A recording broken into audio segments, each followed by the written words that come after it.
And Kate Fisher in Washington. Kate, what are the expectations right now? Is it a done deal that he will undo the deal? Well, one thing is you can never ever predict with Donald Trump what exactly is going to happen, but certainly just about every commentator, analyst, observer here in Washington does believe that at 2 o'clock this afternoon here, in just under 2 hours time here in Washington, he's going to come out in the White House and say that the US will no longer be part of this landmark nuclear deal with Iran and other world powers. Not only have we had him himself saying that he believes the deal is insane and terrible and has always vowed to pull out of it since his campaign, but we've also heard that this morning he spoke to French President Emmanuel Macron on the telephone, and it's been reported in the media here that during that conversation he told Macron that he would be leaving the deal, and that has leaked out as well here amongst reporters.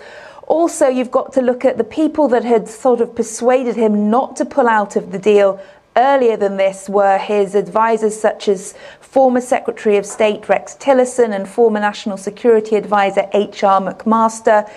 They were both against pulling out of the deal. They are now both out of their jobs and have been replaced by much more hawkish men, John Bolton as National Security Advisor and Mike Pompeo as Secretary of State. Neither of those men like this deal either, and they are now the closest advisors really to the president when it comes to these matters.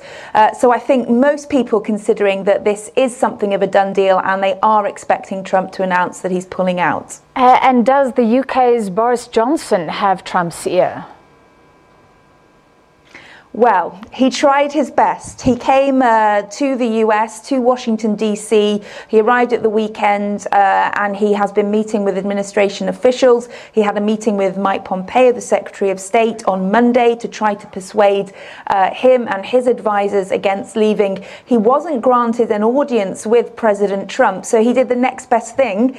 He went on Donald Trump's favorite television program, Fox and Friends. He appeared on this breakfast television show here in the US to try to persuade Donald Trump, I think hoping that he was watching that show, trying to get his point across that he believed there was no better deal on the table. There was no better idea for keeping Tehran's nuclear ambitions under control. And he tried to appeal directly to the president with that TV appearance. But most people seem to think that that has not worked, as well as the efforts of French President Emmanuel Macron and German Chancellor Angela Merkel, who've both visited Washington and spoken to President Trump in the last couple of weeks.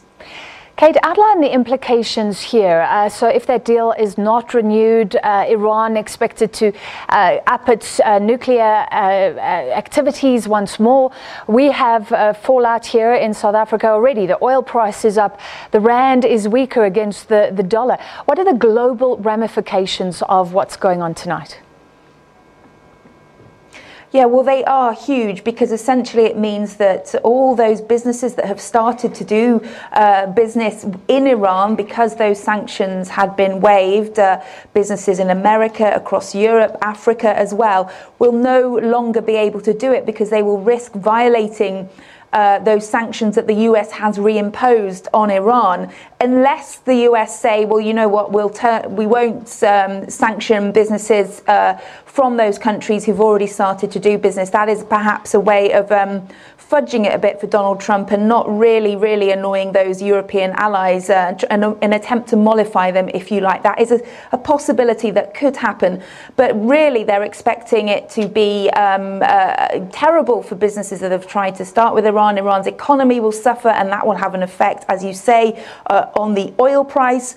And it will really unsettle not just the Iranian economy, but in fact the economies across the world.